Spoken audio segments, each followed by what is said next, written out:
아멘. 예, 우리 지금 기쁨의 50일 절기를 보내고 있습니다. 여러분 기쁘시죠?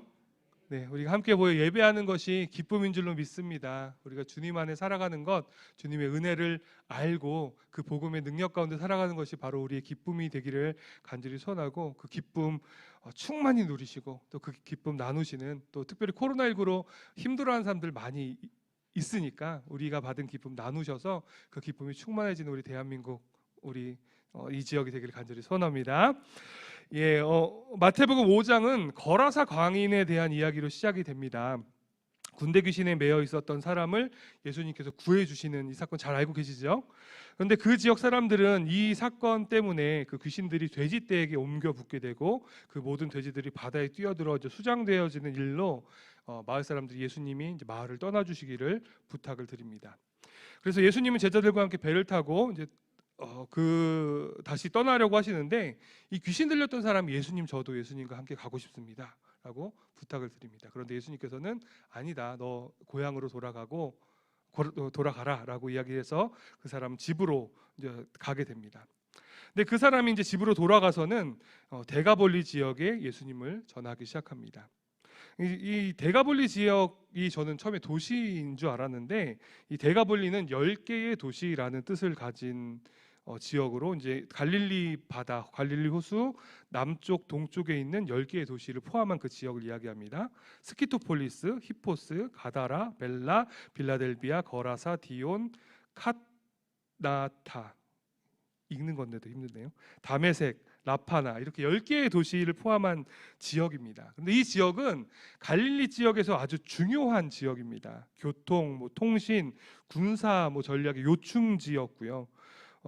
그런 곳에 이 거라사 광인이 예수님께서 나를 구원해 주셨습니다라는 그 복음을 전하는 일을 감당하게 되었다는 것입니다. 사랑하는 여러분, 우리 작은 헌신, 작은 순종이 이 거라사 광인이 한 복음의 역사와 같이 하나님 나라에 큰 쓰임을 받을 수 있음을 기억하시고, 하나님께서 우리에게 말씀하실 때, 성령께서 우리 마음 가운데 감동을 주실 때 아멘하고 순종하시는 우리 귀한 성도님들의 삶이 되시기를 간절히 축복해 드립니다. 그래서 우리 삶을 통하여서 하나님께서 역사하시고 복음의 진보가, 하나님 나라가 이 땅 가운데 완성되어지는 놀라운 일들이 일어나게 되기를 간절히 소원합니다. 예, 오늘 말씀에 들어가기 또 전에, 전전이었고 이제 전에, 오늘 본문의 배경이 되는 이 야이로라는 사람에 대해서 좀 알아보려고 합니다. 당시 회당이라고 하는 장소는 지금 이야기하는 교회와 비슷하지만 교회와는 약간 다른 차이가 있습니다. 그러니까 교회는 예배가 중심이 되는 곳이지만 이 회당은 종교적인 행사를만을 위한 장소가 아니었습니다. 저희 러시아 예배팀이 있죠. 러시아 예배팀 보면 참 대단하고 부럽고 하다는 생각이 듭니다. 근데 이 러시아 성도들이 참 저희 교회를 회당과 같은 역할로 잘 사용하고 있는 것 같습니다. 물론 모여서 예배하고 영적인 일들을 하는 것이 이제 첫 번째로 잘 하고 있지만, 매일같이 모여서 교제하는 거 알고 계시죠? 4층 가면 러시아 그 방이 있고, 또 지하 뭐였죠? 실로암 예배실에서 항상 모입니다. 근데 모여서 예배드리고 기도만 하는 게 아니라 삶도 나누고 교제도 하고 일들 나누고 도움도 받고 하는 그런 일들을 합니다. 명절 되면 러시아 예배팀이 집회하는 거 아시죠? 목사님이 참 부러워하시는데, 이 러시아 예배 인도하신 드미트리 선교사님한테 이제 여쭤봤더니, 그 명절 때 이렇게 집회를 안 하면 러시아 사람들이 막 세상 가서 막 술 먹고 막 놀고 노름하고 막 그렇게 노니까 그냥 모여서 집회를 한다고 합니다. 네. 하여튼 부럽습니다. 네, 어쨌든 그 모임이 좋고 또 가족 같고 은혜가 있고 또 도움이 되니까 이렇게 모이는 거 아니겠습니까? 우리 러시아 예배에 위해서 많이 기도해 주시고요. 이제 저희 교회 러시아 예배가 규모가 커서 러시아 예배만 계속 얘기하게 되는데, 영어 예배 있는 거 아시죠? 영어 예배도 계속 진행이 되고 있습니다. 영어 예배도 관심 많이 가져주시고 기도해 주셔서 러시아 예배 팀뿐만 아니라 영어 예배, 또 많은 낯선 문화에서 예배의 자리를 찾는 그런 귀한 믿음의 성도님들이 기쁨으로 예배하고 교제하고 도움도 받을 수 있는 우리 숭이교회 이 공동체가 될 수 있도록 많이 기도해 주시고 도와주시기를 간절히 바랍니다. 예, 어쨌든 이 회당 얘기하다가 이렇게 여기까지 왔는데, 이 회당은 이스라엘 그 땅 내에만 있었던 것이 아니라 유대인들이 외국에서라도 모이면 가장 처음에 세워서 모이기 모이는 곳이 이 회당입니다. 그러니까 삶의 중심에 회당이 있다고 생각하시면 됩니다. 그래서 사도 바울도 이제 전도 여행을 떠날 때 이 회당을 중심으로 복음을 전하기 시작했고요. 그래서 회당에 모여있던 유대인들이 사도 바울의 복음을 듣고 그곳에 이제 교회들이 세워지는 그런 일들이 시작되었습니다. 근데 이런 회당에는 이제 모이는 사람들이 있죠. 제일 이제 높은 사람이 회당장이 있고요. 야이로 같은 회당장이 있고요. 그 밑에 핫잔이라는 사람이 있습니다. 이 사람은 이제 서열 2위로 회당장의 일을 돕고요. 또 그런 예배 순서에 기도나 낭독하는 기도를 낭독하거나 성경을 읽는 그런 역할들을 하고 일을 돕는 일을 하는 핫잔이라는 사람이 있고요. 그 밑에 랍비, 잘 아시죠? 스승, 그 토라를 가르치는 일을 하는 그런 사람들이 있고 평신도들이 있습니다. 이렇게 4단계 구조로 이 회당의 모임들이 이루어져 있습니다. 특히 야이로 같은 회당장은 회당의 건물을 관리하거나 뭐 예배 순서를 작성하고 핫잔이 하는 뭐 기도문을 읽거나 뭐 예수님께서도 회당 가서 율법책을 성경을 읽는 일을 하셨잖아요. 그것처럼 누가 그걸 읽을 수 있는지 정해주는 일을 회당장이 하고 있습니다. 그리고 뿐만 아니라 예배 모임을 넘어서 회당 중심으로 한 그 지역에 뭐 질서를 유지하거나 재판을 하는 정도의 사무도 관할을 할 정도로 그 지역에서 지주의 역할을 하는 사람이 바로 이 회당장입니다. 그렇게 높은 계급에 있었던 회당장 야이로가 예수님께 딸의 병을 고쳐달라고 공개적으로 요청을 한 것은, 사람이 많은 곳에서 그렇게 요청을 한 것은 아마도 예수님이 이제 치유의 능력이 있다는 것, 예수님께서 기도하시면 병이 낫는다는 그 사실이 공공연하게 알려졌다라는 증거라고 할 수 있을 것입니다. 또 일반적으로 당시 사람들은 예수님을 랍비 중 하나, 스승 중 하나로 여기고 있었는데 아까 말씀드린 직계로 보면 회당장은 랍비보다 2단계나 위거든요. 그렇게 높았던 회당장이 직접 와서 엎드리면서 그런 요청을 했다는 것은 이 야이로라는 사람이 예수님의 권위를 인정할 뿐만 아니라 스스로도 아주 겸손했던 사람이다라는 것을 우리는 말씀을 통해서 알 수 있습니다. 이 회당장 야이로는 지위가 높고 권세도 있을 뿐만 아니라 비록 본인의 딸을 고칠 마음이었지만 겸손히 예수님께 엎드리는 사람이었습니다. 대단한 사람이죠. 그런데 그런 대단한 사람이 함께 있는 그 자리에서, 그것도 회당장의 딸이 위독해서 언제 죽을지 모르는 그런 급박한 상황임에도 불구하고 예수님께서는 굳이 이 혈루증 앓는 여인에게 말도 시키시고 뭐 선포도 해주시는 그런 일들, 이 일련의 사건을 만드십니다. 왜 그러셨을까요? 오늘 중심 내용은 이 12년 동안 혈루증을 앓던 여인의 사건, 뭐 여러분들 너무나도 잘 알고 있는 유명한 사건이시죠. 우선 이 여인에 대해서 알아보면, 계속 알아보네요. 죄송합니다.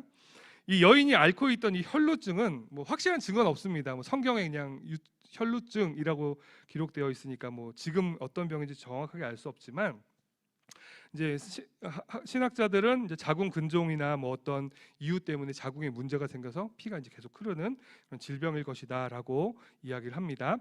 불규칙적으로 이 피가 흐르는 증세인데 뭐 지금과 같이 이제 위생 용품들이 있으면 그나마 다행인데 그 당시엔 그런 게 없지 않습니까? 그러니까 얼마나 힘들고 어려웠을까라는 것은 뭐 쉽게 생각해 볼 수 있는 일입니다. 이 여인은 발병하고 12년이란 기간 동안 의사를 찾아다니면서 치료를 받아왔지만 고통은 고통대로 받고 재산은 다 탕진하고 병세는 더 깊어만 갔습니다. 자, 성경에는 숫자들의 의미가 있다는 거 잘 알고 계시죠? 이 혈루증을 앓고 있는 여인에 대해 기록이 마태, 마가, 누가복음, 공간복음에 다 기록이 되어 있는데 다 12해 동안 병을 앓았다라고 이야기하고 있습니다. 혹시 야이로의 딸이 몇 살인지 아십니까? 12살이었죠. 야이로의 딸이 태어난 해에 이 혈루증이 생겼습니다. 별로 중요한 얘기는 아니고요. 그런데 그것보다 더 중요한 것은 이 완전수 12라는 숫자를 사용해서 이 혈루증 앓는 여인이 그동안 병을 갖고 있었다라고 이야기하는 것입니다. 곧 여인의 병이 그냥 쉽게 날 수 있는 가벼운 병이 아니라 정말 깊고 여러 의사들이 치료하려 했지만 고칠 수 없는 정말 중한 병, 이건 정말 병 중의 병이다라는 것을 성경에서 이야기하고 있는 것입니다. 또 여러분들 많이 들으셨겠지만 이 유출병, 피가 흐르는 병에 걸린 사람들은 율법에서 부정하다라고 정하고 있습니다.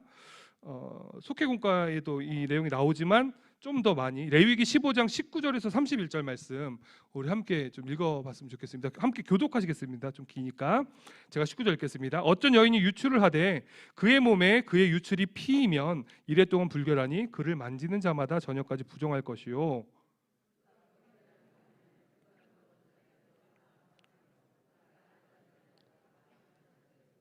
그의 침상을 만지는 자는 다 그의 옷을 빨고 물로 몸을 씻을 것이요 저녁까지 부정할 것이며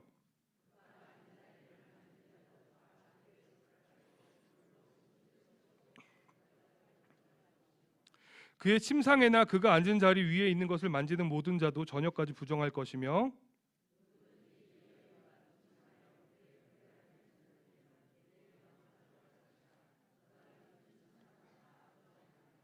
만일 여인의 피의 유출이 그의 불결기가 아닌데에도 여러 날이 간다든지 그 유출이 그의 불결기를 지나도 계속되면 그 부정을 유출하는 모든 날 동안은 그 불결한 때와 같이 부정한즉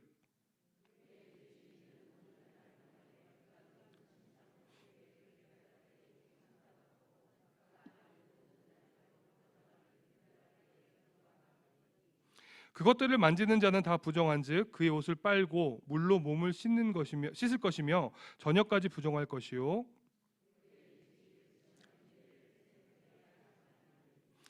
그는 여덟째 날에 산비둘기 2마리나 집비둘기 새끼 2마리를 자기를 위하여 가져다가 회막문 앞 제사장에게로 가져갈 것이요.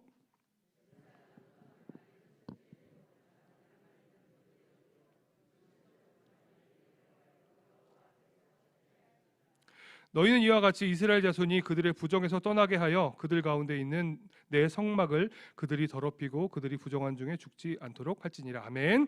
네, 이 유출병에 대한 규례가 얼마나 지독한가 하면요, 유출병에 걸린 여인만 부정한 것이 아니라 이건 다 알고 계시죠? 이 여인을 만지게만 해도 부정해집니다. 뿐만 아니라 이 여인이 있었던 장소, 이 여인이 만졌던 물건을 만지게만 해도 부정해집니다. 곧 이 유출병은 이 코로나 자가격리 같이 아니 뭐 그보다 더 지독하죠. 이게 사람을 격리시키는 질병입니다. 그런데 문제는 이 유출병은 피가 멈출 후 7일이란 기간을 지낸 후에 정결 예식을 하고 정결해질 수 있는데 오늘 본문에 나오는 이 혈루병 걸린 여인의 경우에는 피가 멈추질 않습니다. 그러니까 최소한 12년 동안은 정결해 본 적이 없는, 성전에 들어가 보지 못한 것은 물론이고 그를 만지면 부정해지니까 사람들이 그 여인에게 오지도 않습니다. 그러니까 사람들과 접촉하는 것조차 어려운 삶을 12년이란 긴 시간 동안 하면서 살았다는 것입니다. 또 한 가지 생각해 보면 원래 가난했던 사람이 계속 가난하면 그래도 원래 가난한 거니까 버티기 힘들나요? 더 힘든가? 네. 어쨌든 그냥 원래 가난한 거잖아요. 근데 부자였던 사람이 망해서 가난해지면 그건 참 힘든 일 같습니다. 근데 당시 사회적인 분위기로 볼 때 여자가 의사한테 가서 병을 치료받는 것은 쉬운 일이 아니었습니다. 그런데 이 여인은 여러 의사들에게 치유를 받을 정도로 부유했던 사람이라고 쉽게 추측을 할 수 있죠. 그런데 그 모든 재산을 탕진하고 이제는 빈털터리 병든 몸 하나만 딱 남게 되었는 것입니다. 이 혈루병 걸린 여인에게 이 12년이라는 시간이 얼마나 괴롭고 얼마나 힘들고 얼마나 비참하고 얼마나 지옥 같은 시간이었을까 너무나 쉽게 상상이 되시죠. 이렇게 12년 동안 혈루증 앓던 여인이 예수님의 옷에 손을 대어서 고침을 받았습니다. 여인에게는 옷에 손을 대기만 해도 나을 것이라는 믿음이 있었습니다. 예수님이 이 여인의 믿음을 사람들에게 선언하면서 인정할 정도로 이 여인은 믿음이 있는 사람입니다. 네, 이 내용을 가지고 우선 속회공과의 내용을 먼저 정리해드리고 함께 좀 더 생각해볼 문제만 전해드리고 오늘 말씀 마무리하려고 합니다. 예, 아까 말씀드린 것 같이 이 겸손한 회당장이었던 야이로의 딸을 고치러 가야 하는 급박한 상황 가운데 예수님께서는 왜 이 혈루증 앓던 여인의 어떤 믿음을 보시고 그 발걸음을 멈추셨을까? 이 일들을 만드셨을까? 속회공과 내용으로 한번 알아보겠습니다. 첫 번째, 예수님의 소문에 반응하는 믿음이 이 여인에게 있었습니다. 네, 12년간 여러 의사에게 치료를 받았지만 여인의 병세는 점점 악화되었습니다. 넉넉했던 재산은 모두 사라졌고요. 병든 몸만 남았던 이 여인의 상황이었습니다. 그때 예수님의 소문을 딱 듣게 된 거죠. 예, 오늘 본문 직전에 거라사에서 예수님께서 배를 타고 건너 오셨는데 학자들은 신학자들은 이제 가버나움 지역이었을 것이다라고 이야기를 하고 있습니다. 근데 이 가버나움이란 지역이 예수님의 사역에 정말로 중요한 곳입니다. 주로 활동하셨던 곳이고요. 사역의 중심지라고 할 수 있는, 이미 예수님이 유명했던 곳이 바로 이 가버나움 지역입니다.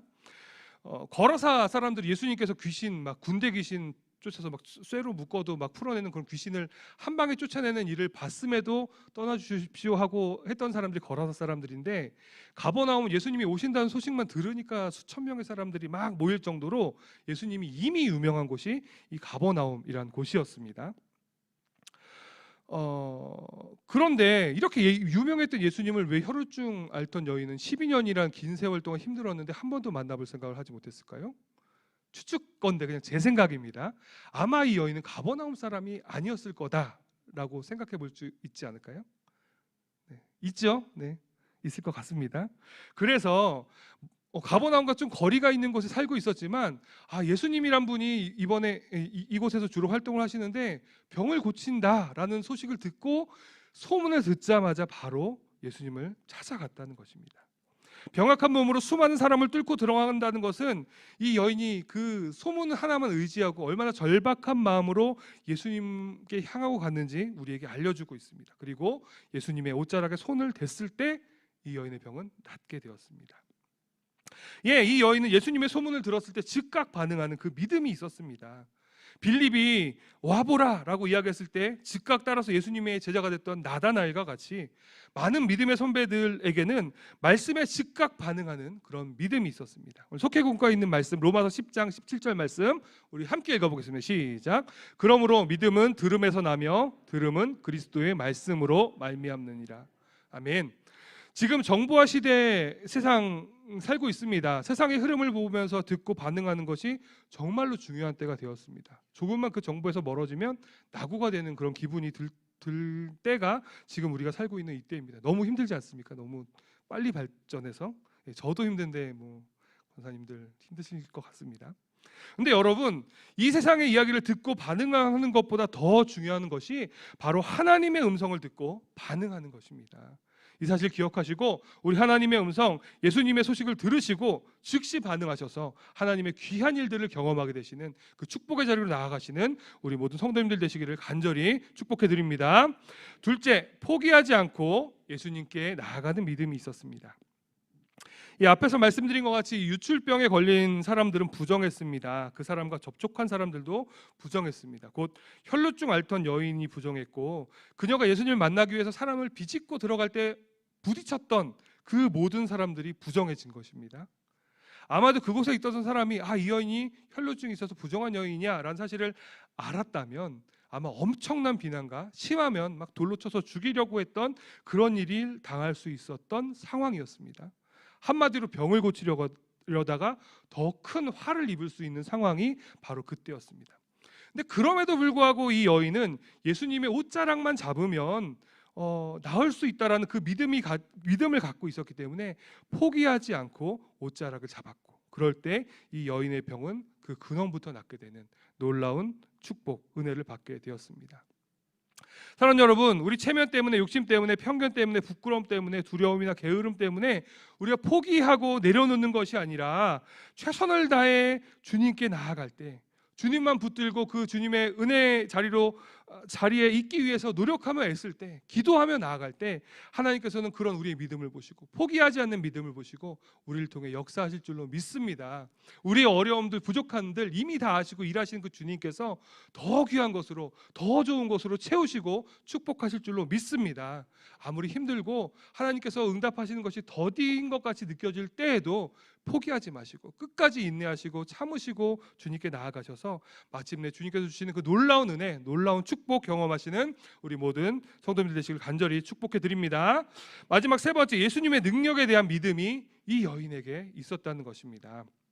계속해서 말씀드린 것 같이 예수님의 소문만 듣고 병약한 몸을 이끌고 예수님이 계시는 곳까지 이 여인이 올 수 있었던 것은 자신의 부정함을 알고도 부정한 자신을 다한 사람들도 역시 부정해진다는 사실을 알고도 그 일이 자신의 신변에 화가 될 수 있다는 사실을 알고도 이 여인이 계속해서 예수님을 향해 나갈 수 있었던 것은 바로 예수님의 능력에 대한 믿음, 그 확신이 있었기 때문에 어떤 방해하는 상황에도 불구하고 예수님께 나아갈 수 있었습니다.